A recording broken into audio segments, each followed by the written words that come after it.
Hello दोस्तों, मैं अंजलि शर्मा हाजिर हूँ आपके साथ एक नई मूवी के साथ जिसका नाम है लेमन पॉप्सिकल। गाइस, ये 1978 की मूवी है जो मैं आज आपके लिए एक्सप्लेन करने वाली हूँ। तो गाइस, बिना देरी के शुरू करते हैं। Let's start. तो गाइस, मूवी की शुरुआत होती है तीन दोस्तों के साथ जिनका नाम है बेंजी, बॉबी और टोनी। तो ये तीन दोस्त होते हैं। ये तीनों दोस्त कैफे में बैठकर एंजॉय कर रहे होते हैं और तभी वहाँ कहानी के फोर्थ कैरेक्टर नीली की एंट्री होती है। नीली एक काफी सुंदर, हॉट और सेक्सी लड़की होती है जो इनके स्कूल में ही पढ़ती है। यहाँ बेंजी उसको देखकर उसकी तरफ खिंचा चला जाता है, यानी अट्रैक्ट हो जाता है। यही नहीं, वो आइसक्रीम के लिए जिस शॉप पर जाती है तो उसके जाने के बाद बेंजी उस शॉपकीपर के पास जाता है। दरअसल वो शॉपकीपर लेडी होती है। तो बेंजी उस लेडी से पूछता है कि क्या ये लड़की रोज यहाँ आती है। तो शॉपकीपर बताती है, जी हाँ, नीली यहाँ पर रोज आती है, लेकिन कभी कभी वो हफ्ते में 2 या 3 बार ही आती है। अब सीन चेंज होता है और फिर इन तीनों को अपने सामने 2 लड़कियां दिखाई देती हैं। तो टोनी उनसे पूछना चाहता है कि क्या वो उनके साथ फिल्म देखने चलेंगी। तो वो लड़कियां भी रेडी हो जाती हैं, लेकिन जब टोनी बॉबी और बेंजी को इस बारे में बताता है तो बॉबी और बेंजी टोनी को किसी बहाने से कहीं भेजकर खुद वहाँ से उन लड़कियों के साथ रफू चक्कर हो जाते हैं। नेक्स्ट सीन में हम देखते हैं कि बेंजी और बॉबी लड़कियों को लेकर थिएटर पहुँच जाते हैं, लेकिन इनके पास टिकट नहीं होती। तो कुछ देर बाद ही इन्हें वहाँ से धक्के मारकर निकाल दिया जाता है। अब गाइस, नेक्स्ट डे होता है और बेंजी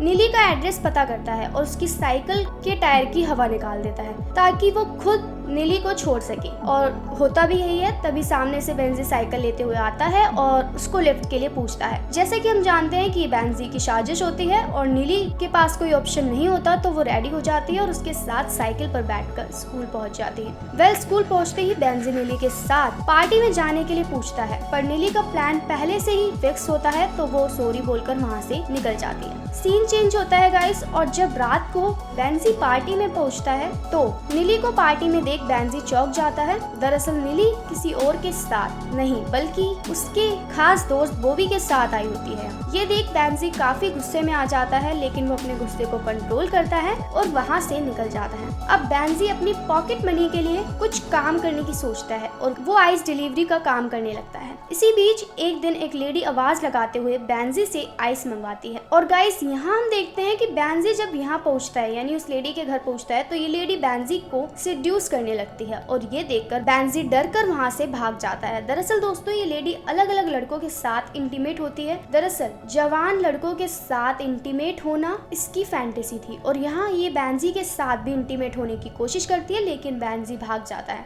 लेकिन अब आप सोच रहे होंगे कि बेंजी तो खुद ठरकी है, तो वो कैसे यहाँ से गोली हो जाता है। तो गाइस, जरा ठहरिए। बेंजी यहाँ से डरकर नहीं भागता, बल्कि वो अपने जिगरी दोस्तों को इसका लुफ्त उठाने के लिए उनको भी लेकर दोबारा से लेडी के पास आता है, जिसके बाद बॉबी और टोनी दोनों उस लेडी के साथ इंटीमेट होते हैं। और अब बारी आती है बेंजी की, लेकिन शायद बेंजी की किस्मत पर ही पत्थर डले होते हैं, या यूं कहे कि उसकी किस्मत बहुत ही ज्यादा खराब होती है। हमेशा की तरह इस बार भी उसको खुशी नहीं मिलती, क्योंकि जैसे ही बेंजी उस लेडी के साथ इंटीमेट होने जाता है तो उसका बॉयफ्रेंड आ जाता है, यानी उस लेडी का बॉयफ्रेंड आ जाता है। तो वो लेडी अपने बॉयफ्रेंड से झूठ कहती है कि ये बच्चे यहाँ पढ़ाई करने आए थे जो उनके नेबर्स हैं। ये सुनकर उस लेडी का बॉयफ्रेंड अंदर घुसता है और जब वो घर में घुसता है तो वो बेडरूम में से बॉबी को पैंट पहनते हुए निकलता हुआ देखता है और बॉबी उस लेडी को कहता है, आपने तो मुझे पूरी तरह से सेटिस्फाइड किया है। ये सुनकर और देखकर लेडी का बॉयफ्रेंड सब कुछ समझ जाता है और वो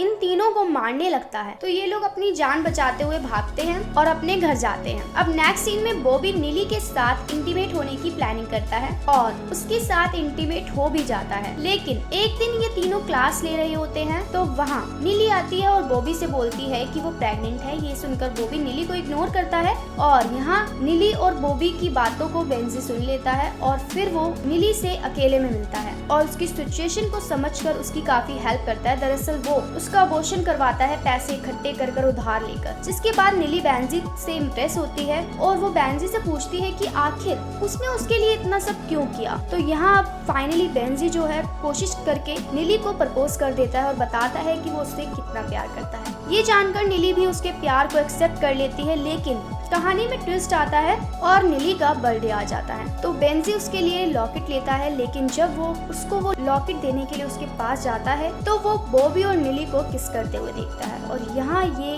देख बेंजी पूरी तरह से टूट जाता है। लेकिन अब वो ये समझ जाता है कि निली उसके प्यार के काबिल नहीं थी। इसी के साथ इस मूवी का यहीं पर एंड हो जाता है। तो गाइज आपने देखा कि एंड में भी बेंजी को अपना प्यार नहीं मिला और बॉबी ने उसको अपनी मीठी चिकनी चुपड़ी बातों से फंसा लिया। तो ये थी आज की कहानी। तो कैसी लगी आपको ये स्टोरी, प्लीज कमेंट बॉक्स में कमेंट करके जरूर बताएं। बाकी अगर गाइज आपको मेरी एक्सप्लेनेशन पसंद आई हो तो प्लीज वीडियो को लाइक करके जाएं और साथ ही साथ चैनल को सब्सक्राइब कर ले ताकि आपको मेरी आने वाली हर मूवीज के नोटिफिकेशन टाइम टू टाइम मिले। मिलते हैं नेक्स्ट मूवी में, जब तक के लिए अपना ख्याल रखिएगा। Thanks for watching.